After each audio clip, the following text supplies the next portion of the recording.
दोस्तों, जैसा कि हम जानते हैं, इस धरती पर मेसोजोइक एरा के दौरान पैदा होने वाले सबसे बड़े जीव डायनासोर ही रहे हैं। लेकिन दोस्तों, डायनासोर से भी कई मिलियन साल पहले अर्थ में ऐसे जीव एग्जिस्ट करते थे जो साइज में कई गुना बड़े हुआ करते थे। और ये जीव कोई एनिमल नहीं बल्कि इंसेक्ट्स थे। जी हाँ दोस्तों, अगर हम उस वक्त के सभी क्रीचर्स की बात करें तो वो सभी इंसेक्ट्स आज भी मौजूद है, जैसे कि स्कॉर्पियंस, स्पाइडर्स, कॉकरोचेस। लेकिन ये सभी आज के इंसेक्ट्स उस वक्त साइज में कई गुना ज्यादा बड़े हुआ करते थे। और इस बात का खुलासा हुआ साल 2013 में, जब क्वींसलैंड म्यूजियम के प्रोफेसर्स एंशिएंट टाइम में मिले कुछ फॉसिल्स पर रिसर्च कर रहे थे। तो उन्होंने पाया कि वो सभी फॉसिल्स डायनासोर्स के टाइम जोन से भी पुराने थे, जिनमें 2 फुट बड़े स्कॉर्पियंस के फॉसिल्स भी मौजूद थे।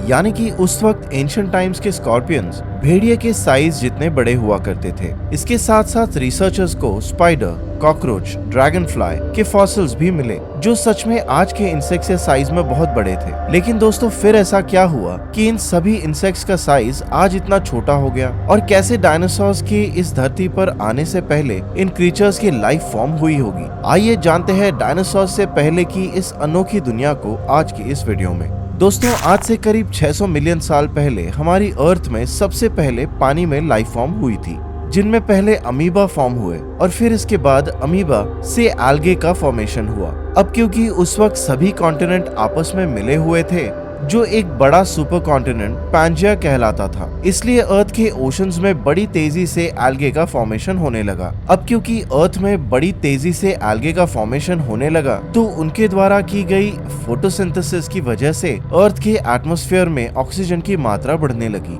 इसी के साथ पानी में भी तेजी से जीवन पनपने लगा। अमीबा और एल्गे जैसे सिंगल सेलुलर ऑर्गेनिजम्स अब मल्टी सेलुलर ऑर्गेनिजम्स में कन्वर्ट होने लगे, जैसे कि एंथ्रोपॉड्स, जिनमें अलग अलग तरह के इंसेक्ट्स आते हैं, ऐसे ही मोलस्क, एकिनोडर्म्स और कॉर्डेट, जिनमें वर्टिब्रे वाले लिविंग स्पीशीज शामिल होने लगे थे। दोस्तों, वाटर में लाइफ फॉर्म होने वाले इस पीरियड को एवोल्यूशन में कैम्ब्रियन एक्सप्लोजन भी कहा जाता है, क्योंकि इसी टाइम पीरियड के दौरान पानी में नई नई लिविंग स्पीशीज का फॉर्मेशन हो रहा था। लेकिन अगर बात की जाए अर्थ के लैंड सरफेस की, तो वहाँ अभी भी लाइफ का कोई नामो निशान नहीं था, क्योंकि दोस्तों इस समय तक अभी भी अर्थ के एटमॉस्फेयर में ओजोन लेयर नहीं बनी थी, जिसकी वजह से हार्मफुल यूवी रेज डायरेक्ट अर्थ के सरफेस में पड़ रही थी। लेकिन वही सिर्फ दूसरी तरफ पानी में लिविंग स्पीशीज का एवोल्यूशन इतना एक्सप्लोर हो चुका था कि यहाँ पर हमें एक कंप्लीट फूड चेन देखने को मिल रही थी, क्योंकि अब पानी में शिकार और शिकारी दोनों ही तरह के जीव मौजूद थे।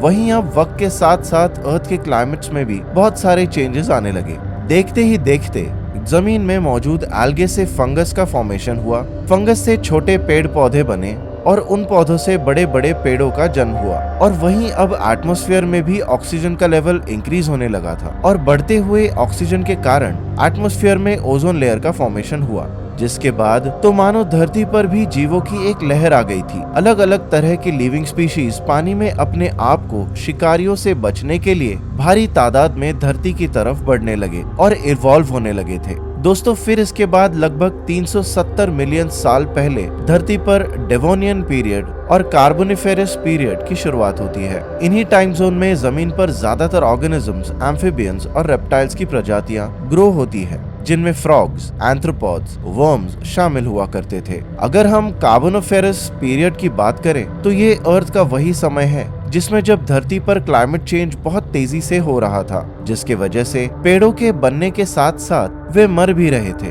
और यही मरे हुए पेड़ हजारों सालों में धरती के नीचे दबकर कोल और पेट्रोलियम का फॉर्मेशन करते हैं, जिनका हम आज इस्तेमाल कर रहे हैं। इसके अलावा अगर हम उस वक्त के जीवों की बॉडी स्ट्रक्चर्स की बात करें, तो वे सभी साइज में बहुत बड़े हुआ करते थे, जैसे कि एक ईगल के साइज के बराबर के ड्रैगन फ्लाइज, जिन्हें मेगानोइरा भी कहा जाता है। ये क्रीचर्स उस वक्त अर्थ में नॉर्मली यहाँ वहाँ घुमा करते थे, और ऐसा भी माना जाता है कि यही दुनिया के सबसे पहले उड़ने वाले जीव हुआ करते थे। इसके अलावा उस वक्त पाए जाने वाले मिलीपेड एक कार जितने बड़े हुआ करते थे, और जो स्कॉर्पियंस धरती पर घुमा करते थे वो साइज में एक भेड़िए जितने बड़े होते थे। दोस्तों, इन सभी जीवों का साइज में इतने बड़े होने का रीजन था ऑक्सीजन, जी हाँ दोस्तों, दरअसल कार्बोनिफेरस पीरियड के दौरान अर्थ के एटमॉस्फेयर में ऑक्सीजन का लेवल आज के मुकाबले 30 से 35% ज्यादा हुआ करता था। और अगर हम इन सभी इंसेक्ट्स के बॉडी स्ट्रक्चर्स को देखें तो इनमें ऑक्सीजन को इनहेल करने के लिए हमारी तरह लंग्स और नोज नहीं होते हैं, बल्कि इन इंसेक्ट्स की बॉडी स्किन में छोटे छोटे पोर्स बने होते हैं जिन्हें स्पाइरकल्स कहा जाता है, और इन पोर्स की मदद से ये जीव सांस लिया करते थे। तो दोस्तों, जब एटमॉस्फेयर में ऑक्सीजन का लेवल ज्यादा था तो ज्यादा ऑक्सीजन को इनहेल करने के लिए इन जीवों की बॉडी की स्किन भी बड़ी होती थी, जिसके रिजल्ट्स में इन कीड़ों का ओवरऑल स्ट्रक्चर बड़ा हुआ करता था। लेकिन दोस्तों, इसी कार्बोनिफेरस पीरियड के दौरान अर्थ में बहुत सारे ज्योग्राफिकल चेंजेस देखने को मिले। टेक्टोनिक प्लेट्स में लगातार शिफ्टिंग की वजह से चारों तरफ वोल्केनिक इरप्शंस होने लगे और अर्थ में अलग अलग कॉन्टिनेंट्स का फॉर्मेशन हुआ। अर्थ में हुए इन सभी चेंजेस की वजह से धरती की 95% लिविंग स्पीशीज मारी गई, और जो 5% बचे हुए जीव थे वो साइज में छोटे होने की वजह से एक बेहतर इकोसिस्टम में छुपकर सरवाइव कर पाए, और उन्हीं जीवों ने आगे इवॉल्व होकर धरती के जीवन को आगे बढ़ाया। दोस्तों, ये सभी कुछ धरती में जीवों का पैदा होना, मरना और ज्योग्राफिकल चेंजेस सब डायनासोर्स के अर्थ में आने से पहले हो चुके थे। यानी कि इस समय तक डायनासोर्स धरती में आए भी नहीं थे और अर्थ में इतना कुछ घट चुका था। अर्थ में हुए इस इंटरेस्टिंग एवोल्यूशन के पीछे आपकी क्या राय है, हमें कमेंट करके जरूर बताइए। और ऐसे ही मजेदार साइंटिफिक वीडियोस देखते रहने के लिए रेडी स्टडी नॉलेज को सब्सक्राइब करें और बेल आइकन दबाना न भूलें, ताकि हमारी वीडियो से जुड़ी सभी लेटेस्ट अपडेट्स सबसे पहले आप तक पहुंचे। मिलते हैं नेक्स्ट वीडियो में, तब तक के लिए अलविदा, जय हिंद।